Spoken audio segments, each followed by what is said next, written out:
Hello, everyone. Good evening, and thank you for coming this CIO web seminar. My name is Shinohara. I'm a Deputy Director of CIL. And today I'm very happy to have this kind of webinar. And I heard that many people have already registered this seminar to join. And today's topic about one is inclusion and also related to the coronavirus or COVID-19.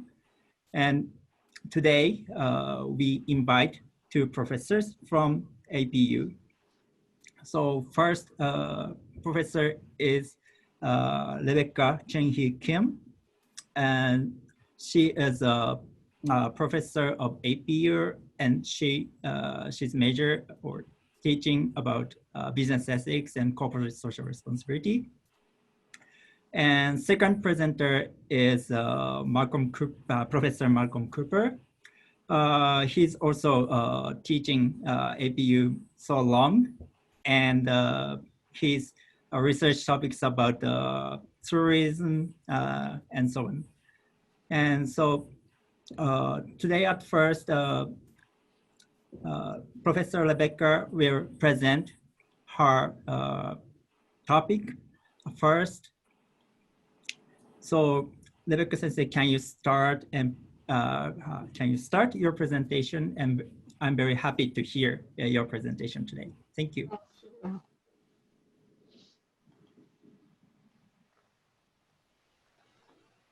Thank you, Shinohara Sensei. And can you see my presentation file? Yes, I can see your file. That's great. Okay, let me start.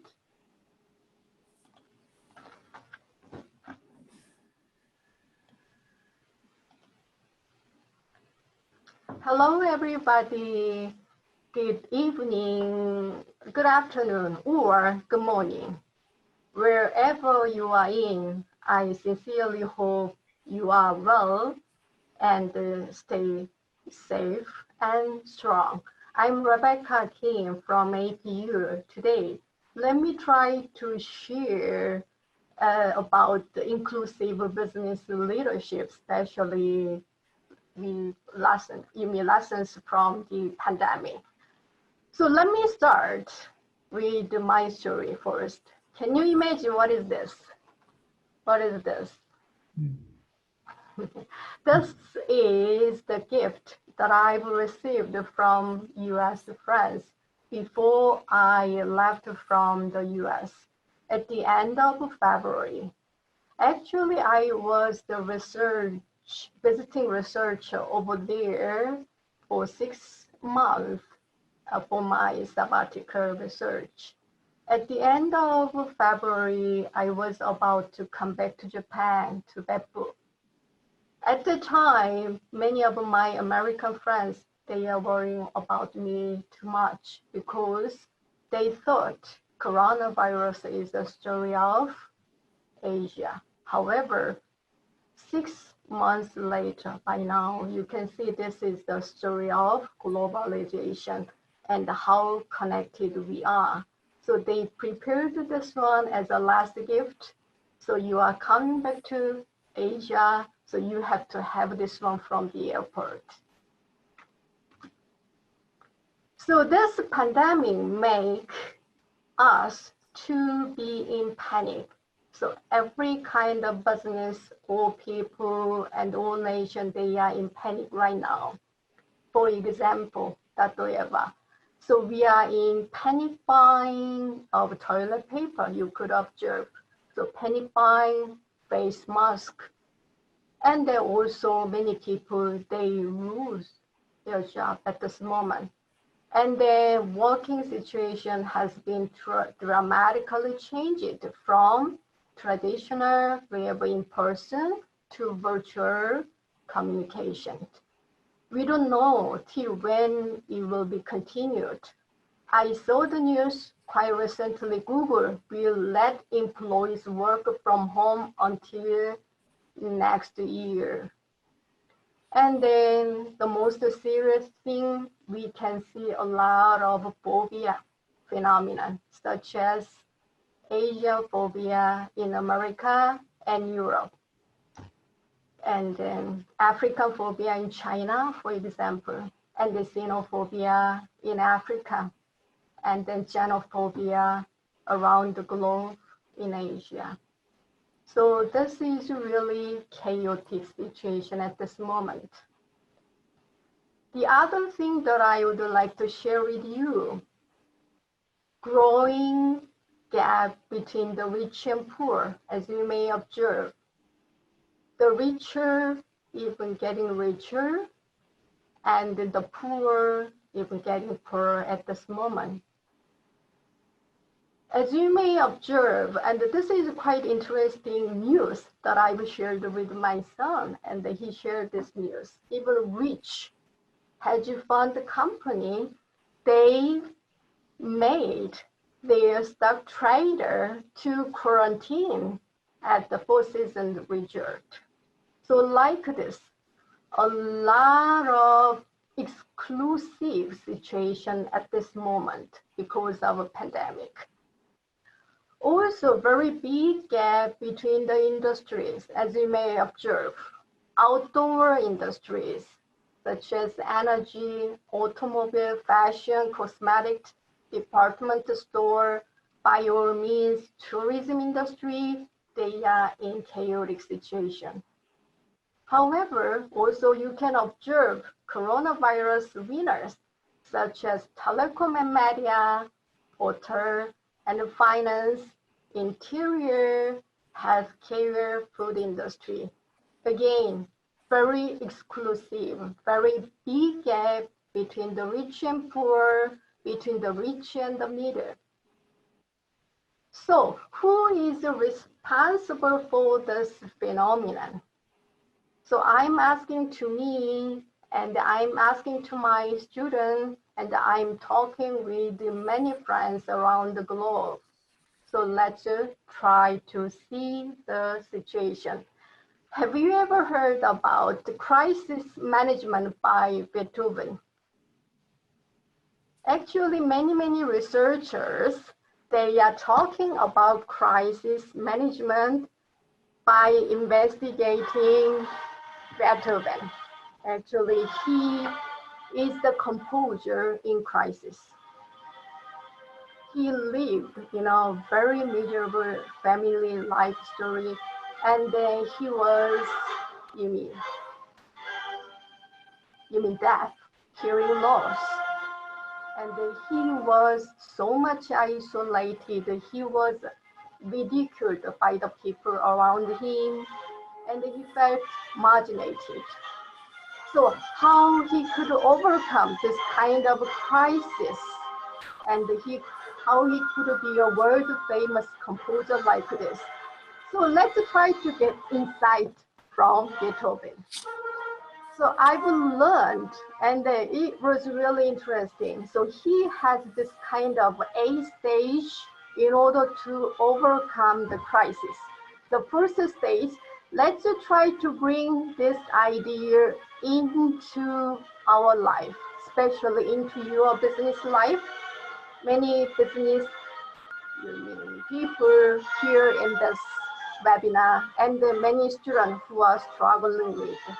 The first one, Beethoven asked to himself, what's wrong with this? What's the problem?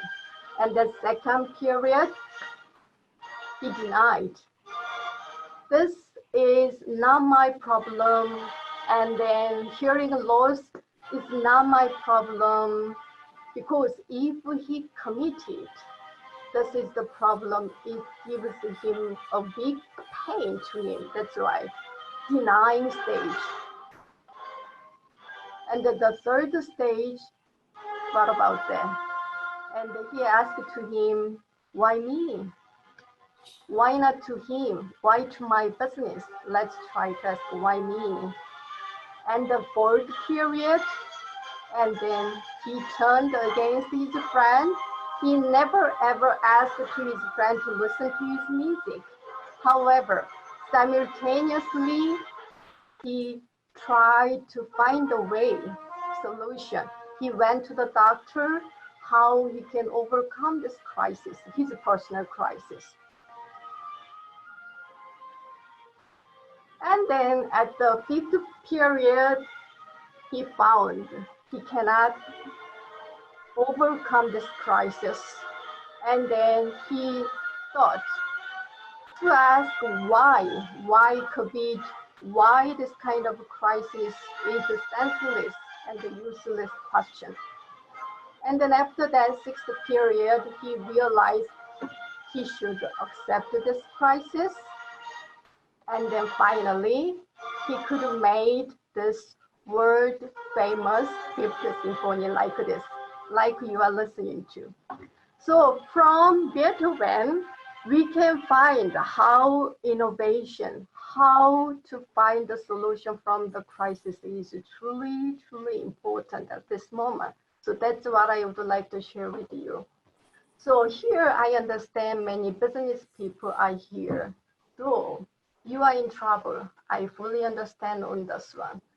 And the many national government or international government organizations such as UN and even WHO, WTO, they ask you to do something. You cannot be far behind. However, without any strong or rigorous direction, I know you are in dilemma. Leading businesses, rich business people, they can do something because they're rich, they have money, like this. However, small businesses at this moment, they are in trouble, they cannot do anything. If then, how they can overcome this kind of crisis? By having inclusive leadership. So in crisis, the leadership should be totally different. In crisis, you need tough people and then tough decision. So let me try to find the kind of insight that I've observed from now about 6 months, and I would like to share with you. So what is the inclusive leadership? So especially in crisis, what kind of capacity that you have to have as an inclusive leader? Can I share first? You have to have the capacity to lead with data. Think about the leaders, especially global leaders at this moment. So let's try to learn from the mistake or disruption from the global leaders at this moment.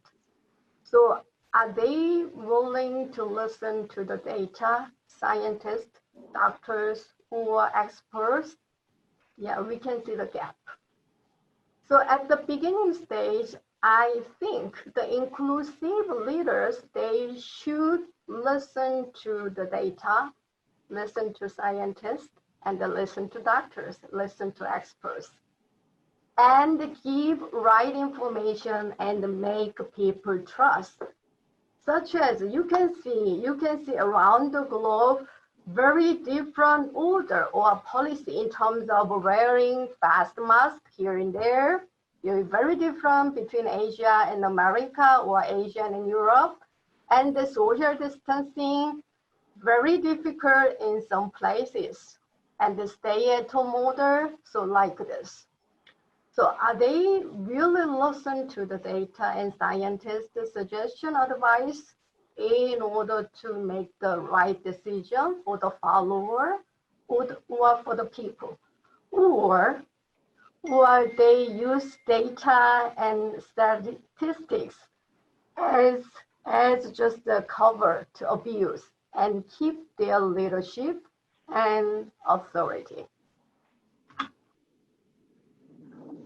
So this is really interesting for me to observe the news.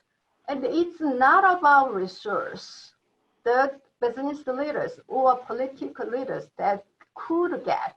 It's about how leaders and people, they are ready to understand and listen to. This is not the patchwork. patchwork from here to there according to their main interest. So that kind of gap that I could have found. So that's why I suggest to business leaders, let's try to listen to the data, data-oriented leadership.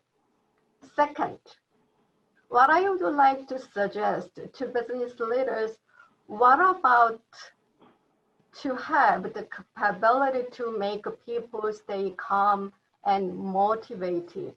Because in crisis, you have to have different leadership. Because people, they are in chaotic situation, they want to know what's going on in the crisis.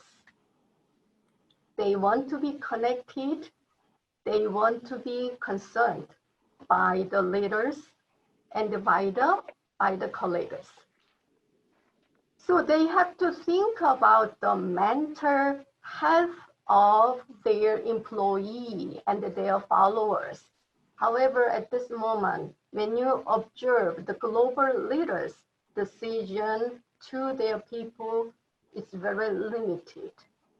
So to the business people, I would like to suggest to you, why don't you concern about the mental health, especially in this time of crisis?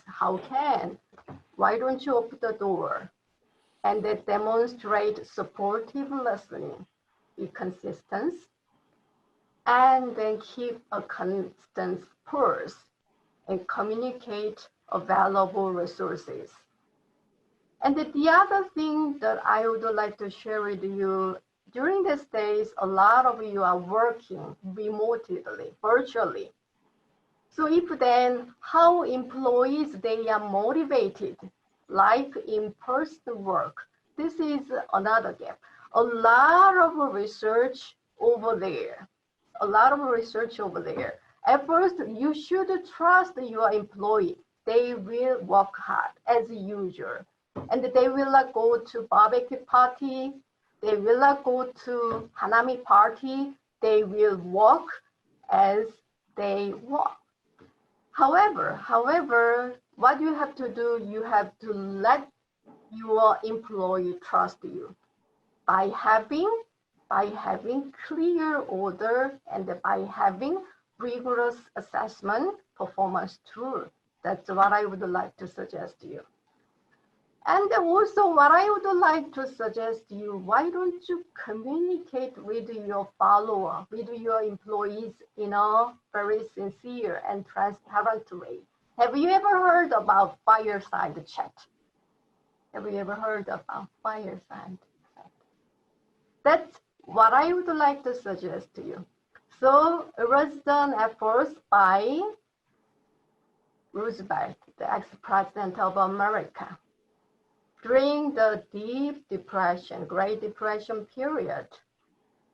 And he tried to talk with his people in a very short, very clear, but very sincere message. And he used at the time radio, media. However, at this moment, you mean very advanced technology and digital, you mean media kind of the SNS with your homepage. Why don't you communicate with your employee in a very sincere way? And you have to give them a clear voices and a clear agenda how you can overcome this crisis. Actually, when I research, a lot of companies, they are already doing this. And even university and many companies, they are doing like this. So that's why what I would like to suggest to you. Because I don't have enough time, Shinohara Sensei, right? So that's why I should make it clear and simple. And during the Q&A session, I will get your question. Third one, as an inclusive leader in crisis, I would like to suggest to you to build the capability to lead decisiveness. So what is decisiveness? This is not about quick decision. This is not about quick decision only.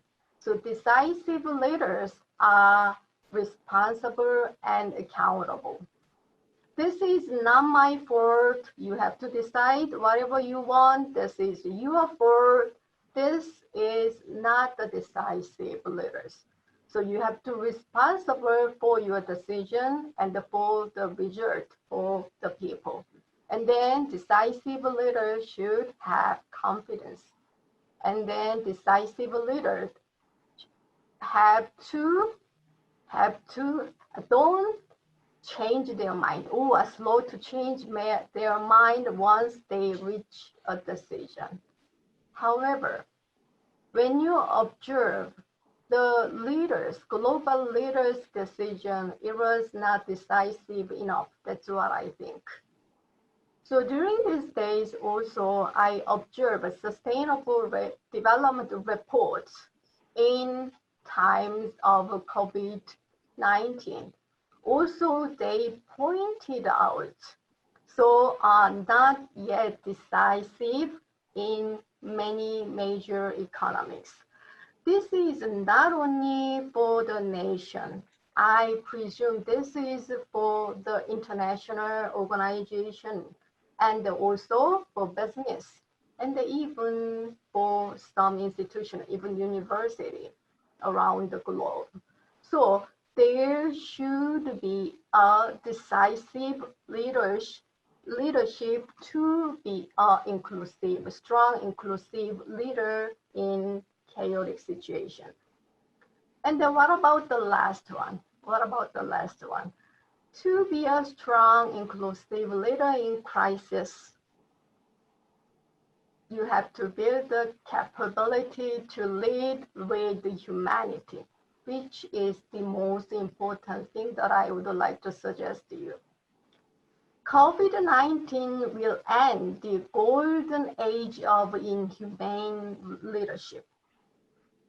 So one of the most prominent storylines in the COVID-19 crisis, when you observe here and there, is about various human victims. Who are they? For example, you mean many people, you mean struggling or even dying from the COVID-19 and their family members and the gig economy workers and the people who lost their job, part-time workers, and even in America, when I was in America, big problem of people who don't have medical insurance or even who cannot get tested in the right way. So victims are human beings. So business cannot say this is not my problem, this is your problem, and this is government problem. You cannot say like this. Must play a critical role in helping those and other people survive in current crisis. So this is the time to lead with the purpose and the humanity. So this is the, newspaper, op-ed and opinion. However, I would like to share this one with you. This is not the situation in America, situation around the globe. Corporate elite, leading business people, you must stop treating coronavirus as an obstacle to profit. What does that mean? As we've discussed, especially my dear student in my MBA business ethics class, the most beneficial phenomenon of modern capitalism is a couple of two things: maximizing profit and competitive advantage. However, COVID-19 outbreak asks us to think about the capitalism in a different way. Only maximizing profit or competitiveness cannot survive in this time of crisis. So actually this one is yesterday article that I observed, because COVID-19 it asks the stock market to be shaped, even to be broken. So investors, even investors, they don't know what will happen for the next investment. In the Nada Kakbase, did the research on this. Actually, I was so happy to this research because she was the external examiner of my PhD thesis when I was in the UK. And she just, announced this research in order to share the business people around the globe. Finally. And also a lot of newspaper or a lot of media, they are talking about our transform of understanding on capitalism, market economy. It should be rethinked and as a macro level. So why greedy and good capitalism is everything, run away, and then selfish capitalism is everything, maximizing profit, quantity oriented, and the volume oriented is everything. However, COVID asks us to think about capitalism in a different way. This is a real story, quite new article. And also, this is my final sharing. Also, quite recently, I joined the webinar hosted by Oxford University. And then two prominent scholars, they are talking about, actually they are debating as a great debate, shareholder versus stakeholder capitalism. What do you think? However, I can see the limit of this. Is this really great debate in times of crisis? I want to challenge this debate because as you may observe, if we have rivalry idea views between capital stakeholder and shareholder, you cannot find the solution. If you would like to know the stakeholder, you have to see the shareholder for your prosperity and the social impact because it brings you to sustainability and the real prosperity, even economic growth. So at this moment, this kind of this is a very research-oriented debate. However, it should be expanded. It should be beyond the debate. That's my final solution. So the capitalism, the economic market should be changed. So you have to prepare for the new normal and you have to be ready with the strong inclusive leadership that I suggest with the capability of data-driven. The second one is to make the people calm and motivated and decisive. The last one, very important, human-centered leadership. My name is Rebecca Kim. Thank you very much. Thank you, Rebecca Sensei, for your great presentation. So if you have any questions to her, please write it in Q&A. You can see the Q&A button, right? So you can enter your question and please write your question is for whom, because after that, Professor Cooper will also present his presentation, and we also correct questions for Professor Cooper. So please write when you submit. Yeah, please when you submit your questions, please write for whom your question is. Thank you very much. So next presenter is Professor Cooper. So please share your screen and start your presentation. Thank you.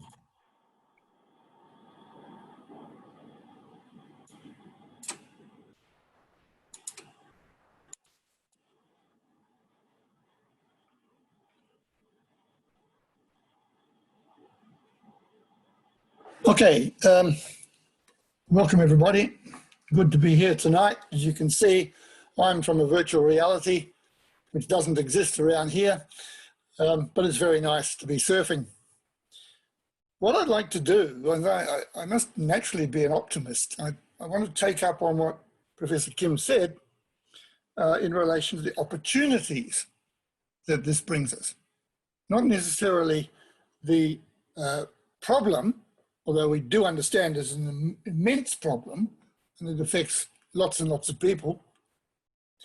And it's a challenge for business, unlike most of them have ever faced, like dislocation of how employees work, behavior of customers, how supply chains are going to function or not with the closure of national borders, and even what ultimately constitutes business performance. But I'd like to look at the opportunities that this creates. I believe there are some. I would like to use those to talk about the future. And at the end, if I've got time, I'll fill in the implications for tourism. The first point we need to make is that the pandemic has unfrozen business and community operating models, just as Professor Kim said. There's an opportunity to reset everything. We can be free of historical capitalism. But how do we do that? How do we embed inclusivity and resilience into that change is the key question. It's also the key set of opportunities. What we need to do is develop a thesis of transformation, one that allows us to calibrate what we're doing within the situation of lockdown or semi-lockdown for, if I understand JAL and other airlines' view on this, which may last until 2024, another 3 or 4 years. We need to have transformations that work within that situation, but also understand how unlocking the pace of change and the magnitude of it can actually support what we're trying to do and bring us back to the new normal, whatever that might be, as quickly as possible. From what I've been able to observe in the last few months, there are at least 2 areas that we could look at. First one is, how do you set goals in your business? How do you do this in a situation of impossibility when you think about the original capitalistic idea? And the second one is, how do you incorporate inclusivity into your operational model? Now, why I think this is an opportunity? Simply because of this point number 4. Many organizations, communities, and businesses have accomplished what was thought impossible. They have been able to shift their production model, their organizational models, to something that they wouldn't have considered. Although we did, of course, and many people have been talking about digital nomads and teleworking and so on for many, many years. But when it came to the crunch, it actually worked. It could be made workable. 100,000 people working in offices to having 100,000 people working from home, almost overnight. And this is something that wouldn't have happened in the normal course of events. We were still talking about it. Of course, the scale and speed of that, the pandemic, have created the feeling that we're in a burning building. Yes, we understand that. But it's still remarkable that communities and organizations have been able to make something happen that has helped and will help, which is not just about making people work faster and harder from somewhere else, but taking a longer term view about how the organizations should be organized. And the remarkable effect of all of that is it's shown up those organizations and people that can't react and those organizations and people that do react. And they're by no means the people we think they should be.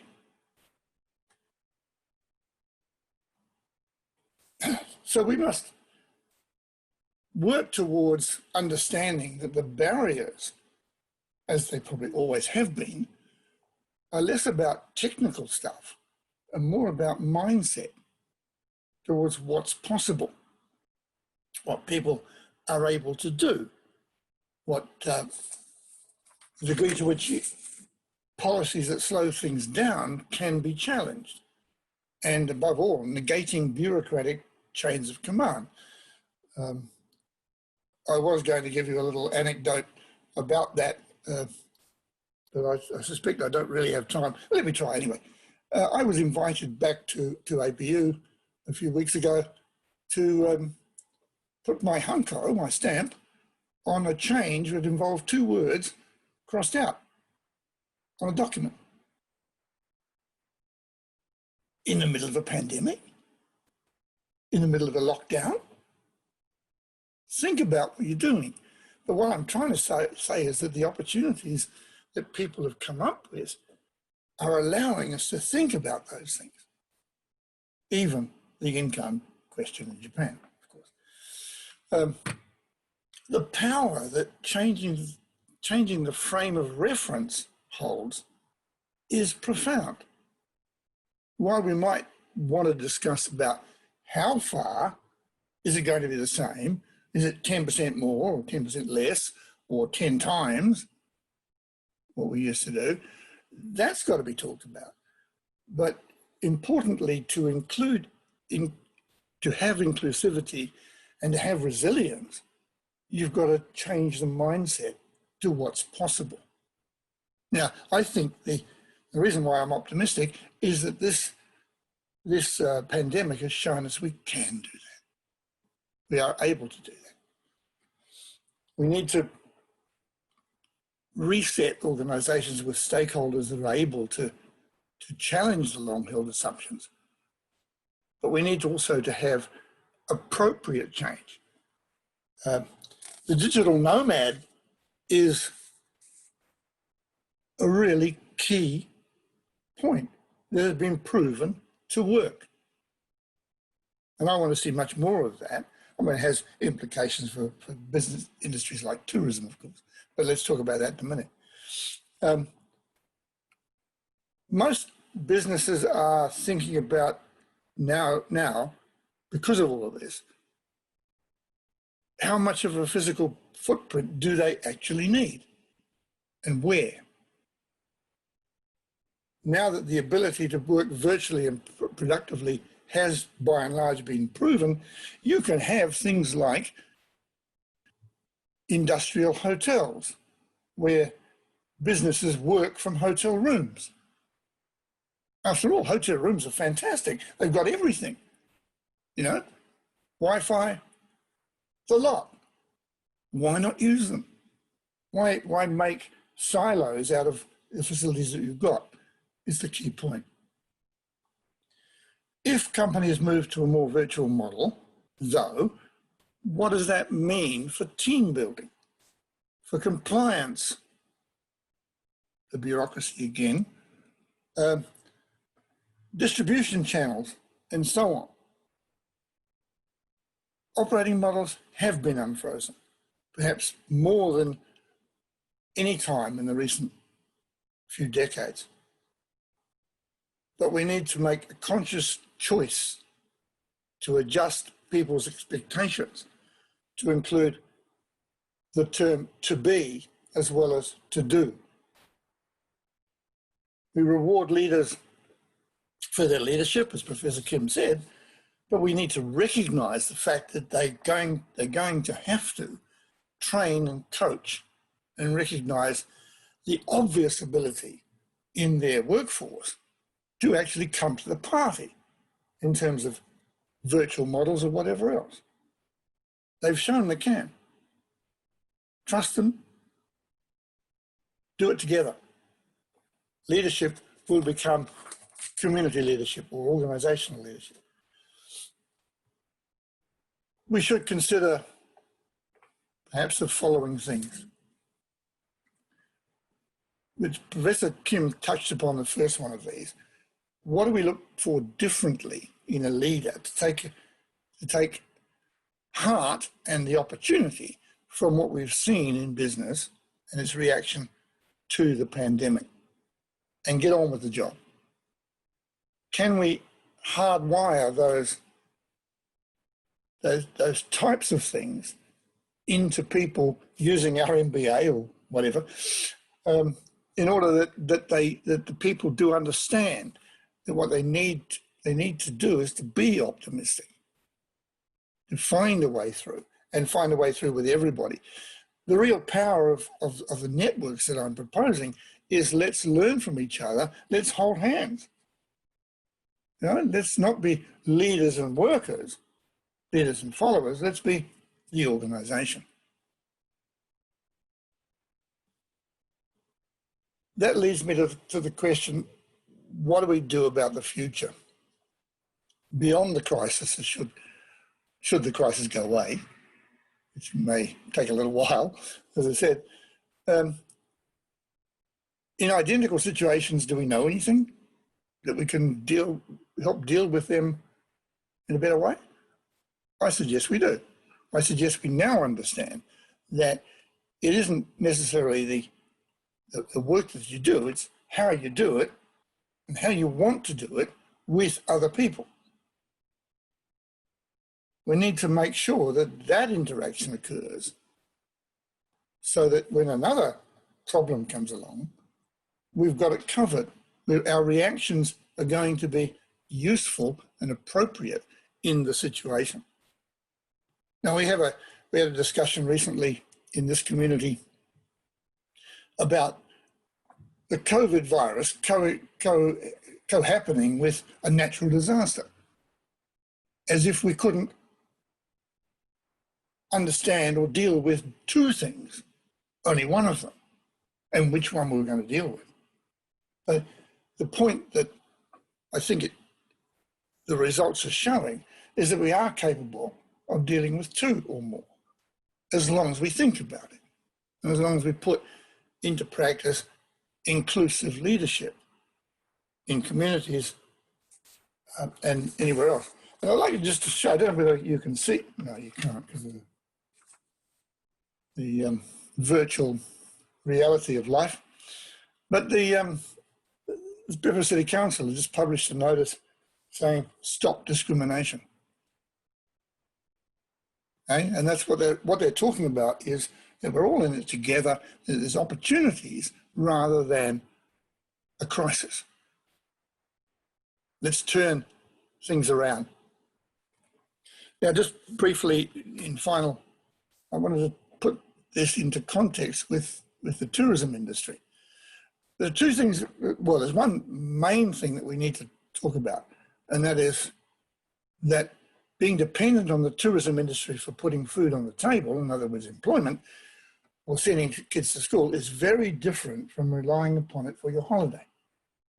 So somehow we've got to understand that the re-envisioning of international and domestic tourism is about the whole community dealing with its problems in the best way, using the tourism industry to help distribute the resources and the income around. Okay, it's not one or the other. It's not as having a holiday and somebody must service us. It's all of us in together designing the new normal that will give us the best return as communities. Coronavirus hits the poorest. It hits those who are discriminated against hardest. If we simply see the tourism industry as being massively affected by closing airports, we're not going to reach out to those that can change the situation. If you heard the CEO of Hoshino Resorts talking the other day, he was saying, look, okay, we've got a problem with inbound, the national border, but we don't have necessarily a problem that he might change his mind now within the country. And therefore he's going ahead with his hotel in Beppu, but it's going to be about domestic tourism. So my argument really basically is seeing the opportunity to continue the industry, but understanding that it has to work within this situation. Finite local resources are important. The capacity of our local healthcare systems for tourism is difficult because of the fact that they're additional visitors. But that shouldn't stop it, as long as we can work out a way of dealing with and isolating those people that carry the virus. The other thing I'd like to leave you with is that basically tourism is going to be virtual, or at very least contactless, as far as possible. It will still rely upon experiences and frequent flyer loyalties and so on, and it will be local. But understand that staying home today means traveling tomorrow. So at some point, we're going to have to say, this is how we should travel in this situation, but use it as an opportunity. Here's one, the Hina hotels in Tokyo, virtual reality. Not quite sure how I'll go when I finally turn up there to be served by a raptor, but you get the point. You can actually run something as long as you understand how it needs to be run in the situation that you're in. So thank you very much. I've enjoyed being able to make a few comments about these things. I hope we have a bright future for us, and stay safe. Thank you, Cooper Sensei. Thank you for your wonderful presentation. So now we move to the Q&A session. So if you have any question to both, please enter it in Q&A button.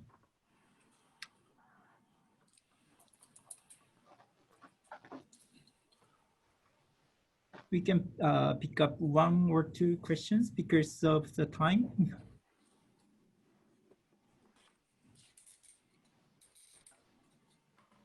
Okay, so question from to Professor Kim. So during the COVID-19 pandemic, many businesses that failed due to the economic and external factors. So do you think the internal factors also cause them to fail? For example, lack of appropriate leadership, organizational structure, etc. So can you answer it? Excellent question, but it's really tough because I'm thinking external factors and internal factors, and both of them, they are very, very important. And for business to survive, as I've just discussed just before, you mean external factors such as shareholder or customers or market situation. This is truly, truly important. However, what I think the also very, very, this is not which is much more important than which. That's what I think. Internal factors such as how you, for example, how you deal with, treat your employees, internal factors, and how they feel confidence in times of crisis, and how they work hard in this kind of very virtual situation. So this is truly important. However, in order to give the impact, you mean social impact at this moment, a very good question. And the most of the communication during these days, even media or researchers such as UN Global Compact, they are talking about the external factors predominantly. However, as the question, we have to think about internal factors, how they feel happy and be concerned and be motivated. This is also truly, truly important for the sustainability of the company. That's what I think. Thank you. Thank you very much for your answer. And next question is to Professor Cooper. So travel allows people to have diverse experiences and see the world in a new way, which leads to more inclusive thinking. How can we enable that in virtual world? This is the question to you. Okay, thank you very much. Multi-barreled question, that one. A long time ago, when I was first became a researcher in tourism, there was a very famous professor who talked about experiencing places from inside a bus, looking through the window with no contact to the local at all, unless it was to try and force them to give a souvenir for much less than it cost to make it. And I suspect that that's what's going to happen for the next year or so. In other words, we're going to retreat behind the windows of the bus and not contact with the local. Now, is that a problem? For some it will be.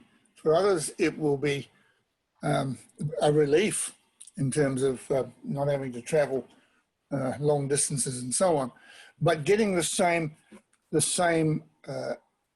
experience other than the touching of something is possible now with virtual reality.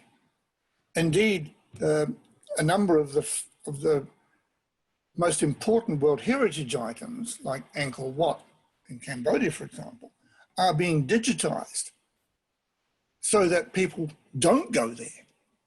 They can get the experience of the temple. Reason? Because this 2 million plus people are destroying the place. Now remember, not only 6 months ago, we were talking with very